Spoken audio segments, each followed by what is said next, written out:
Flower-class ships were designated corvettes, a type of small vessel primarily designed for use as a convoy escort. These ships were built following Churchill's emphasis on the importance of ensuring the safe flow of trade to Britain. He had learned valuable lessons from the First World War when Germany's unrestricted submarine warfare had brought Britain to the brink of starvation. The Flower-class design was based on that of small whaling ships. Approximately 294 units were produced, many of which served with the Canadian Navy. Canadian ships such as HMCS Calgary were typically named after Canadian communities, while their British counterparts, true to their class name, were named after flowers. Initially, the Canadian units were modified to serve as coastal auxiliary vessels with minesweeping capabilities.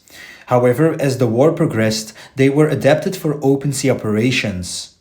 These ships went on to play a crucial role in the Battle of the Atlantic, ensuring the safe flow of supplies and the transportation of troops to Britain and Allied forces in Europe. The Calgary was launched in August 1941 and commissioned later that year. She served for approximately 1 year with the Western Local Escort Force.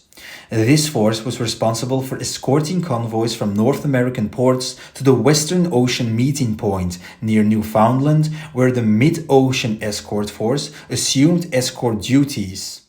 A notable episode during this deployment was the rescue of 71 crew members of the merchant ship Pacific Pioneer, which was torpedoed by U-132. In November 1942, Calgary was set to change her environment, leaving the cold waters of the North Atlantic for the warmer Mediterranean to assist in Operation Torch, the massive Allied invasion of North Africa. However, mechanical problems upon her arrival in Britain delayed her return to service until April 1943, causing her to miss the action in North Africa. In June 1943, she joined the 5th Support Group under Western Approaches Command, tasked with ensuring the safe arrival of shipping into the UK through the Western Approaches.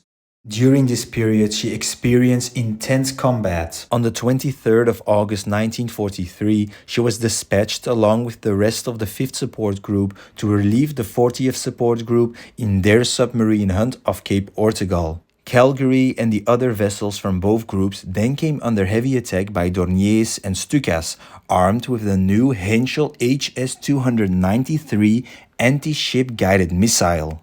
Calgary escaped damage, but HMS Bideford was struck, resulting in the deaths of several sailors.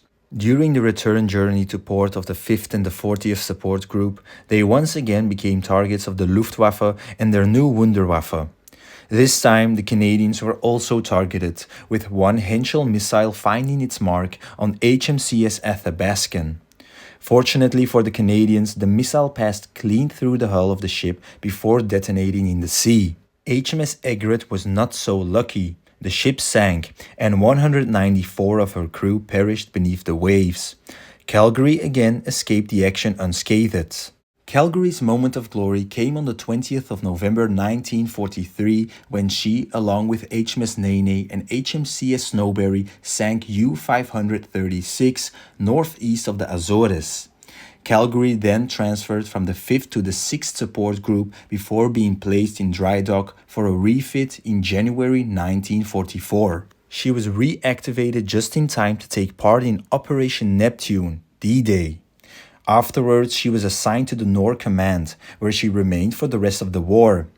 This commission was not without action, as Calgary added a second kill to her record by sinking U-322 south of Weymouth.